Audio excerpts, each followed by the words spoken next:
yabaye ku mugoroba wo kuri uyu wa mbere tariki ya 25 Mata 2022. Imirwano yabereye mu murenge wa Bweyeye ho mu karere ka Rusizi, aho amakuru atugeraho yemeza ko imirwano hagati ya FRN n'ingabo z'u Rwanda RDF, bikaba bivugwa ko ingabo za RDF zatakarije abasirikare 8, abandi batari bake bagakomereka. Ushaka kumenya byinshi birambuye kuri iyi mirwano, ku murongo wa telefone rero mukanya tumaze kuvugana na Suliyeton Irambona Steven Tambura, akaba asanzwe ari umuvugizi wungirije mu ngabo za FRN.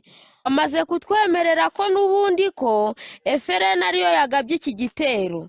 Bwana Suliyeton Tambura, mbanje kubasuhuza kandi mbahaye ikaze kuri Twajinarumikwa za FRN. Akoze nanjye ndabasuhuje, nanasuhuza abakunzi bacu bose aho bari, nanasuhuza intarumikwa zose, iziri mu Rwanda, iziri mu mahanga, ndetse by'umwihariko iziri mu ishyamba rya Nyungwe. Suliyeton Tambura, bamwe mu baturage batuye mu Bweyeye bamaze kuduha amakuru avuga ko habaye imirwano ikomeye ku binyamakuru babyanditse nk'icyitwa amahindura.com ndetse n'igitangazamakuru amashirakinyoma kuri YouTube.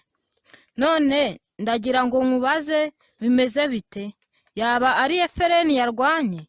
Byagenze gute? Byo murakoze, nkuko nagumye kubisobanura kenshi mu binyamakuru bitandukanye, n'ubureka mbisubiremo. Imirwano yose uzajya wumva yabereye mu majyepfo ashyira uburengerazuba bw'u Rwanda, ntuzajya ushidikanya cyangwa ngo ushakisha abarwanye. Buri gihe ni FRN harumikwa na RDF inkotanyi. N'ubu rero niko byagenze, nitwe FRN twarwanye n'ingabo z'u Rwanda ibweyeye. None Bwana Steven Tambura, iyo mirwano yabaye ryari? Yabereye he? Imirwano yabaye ahagana mu masaha y'umugoroba wo kuri uyu wa mbere tariki ya 25 z'ukwezi kwa 4 2022, hari ku isaha ya saa 11:05 z'umugoroba. Imirwano rero yaje guhosha saa 12:2. Iyi mirwano ikaba yabereye mu gace ka Matyazo gaherereye mu kagari ka Nyamuzi, umurenge wa Bweyeye mu karere ka Rusizi ho mu ntara y'Uburengerazuba. Suliyeton Tambura, twagira ngo mudusobanurire uko byagenze n'icyateye muri make iyo mirwano. Ese ni FRN yatangije iyo mirwano cyangwa ni inkotanyi zabasanze mu birindiro byanyu? Ntago inkotanyi arizo zadusanze muri position, ahubwo nitwe twazisanze mu birindiro byazo. Kuko muri make uko byagenze, imirwano yaturutse ku gitero gikomeye FRN yagabye ku birindiro bifatwa nk'ibya mbere bikomeye by'ingabo z'u Rwanda zifite mu murenge wa Bweyeye, biherereye mu kagari ka Nyamuzi mu gace kitwa Matyazo mu karere ka Rusizi. Aha rero niho indwano yatangiriye.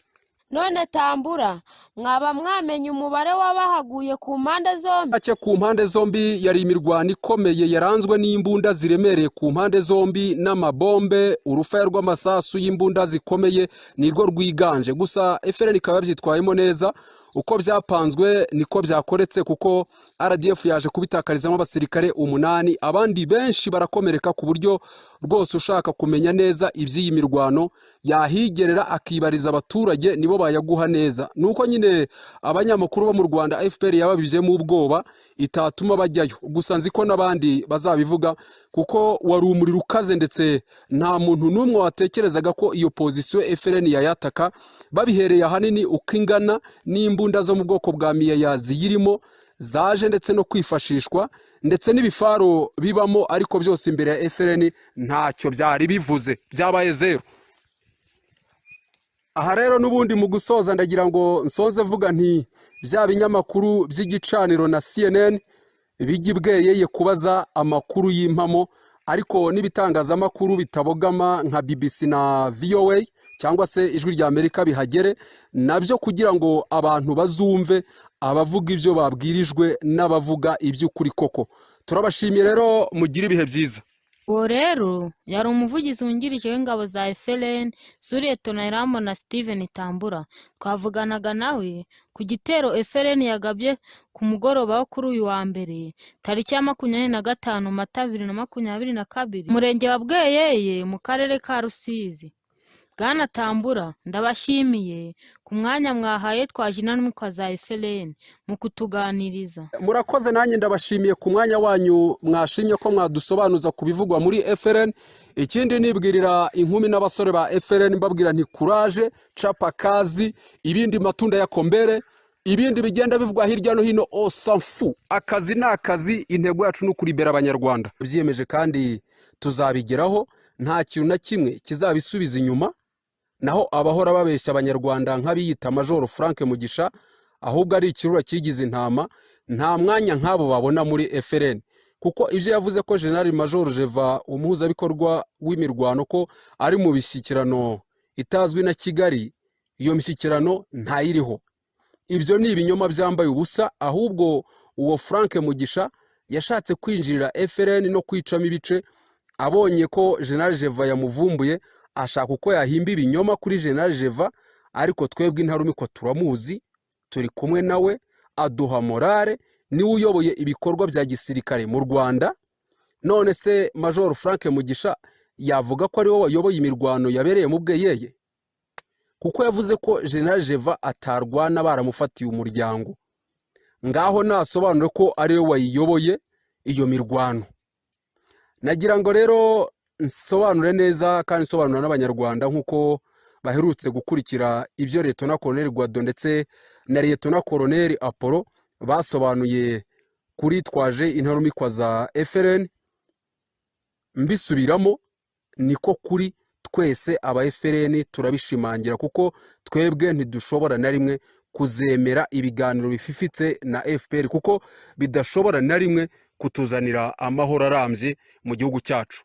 Ahubwo duhora dusaba ibiganiro biri mu mucyo bizwi n'amahanga, kandi abatavuga rumwe bose na leta ya Kigali bose bakabigiramo uruhare, kugira ngo dusezerere burundu ibibazo by'amakimbirane yose ari hagati y'abanyarwanda. Kandi tuzabigeraho. Naho utekereza ko General Jeva yagirana ibiganiro na Kigali bitanyuze mu mucyo, abyibagirwe, kuko yaba yikirigita agaseka. Abanyarwanda ndabasaba iki rero? Abanyarwanda ndabasaba kujya bareba umwanzi aho yatoborera hose, tukamutangatanga akabura amahwemo.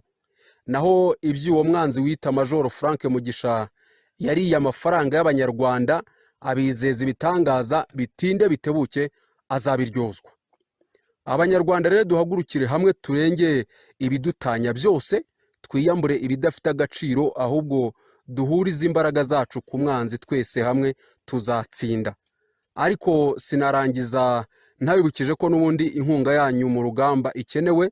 Nkaba rero mbibutsa ko mushobora kwicisha ku rubuga rwa cnrdfrn.org/contribution. muzaba mudufashije kandi namwe mwifashije, murakoze cyane. Naho muve ku giti mujye ku muntu.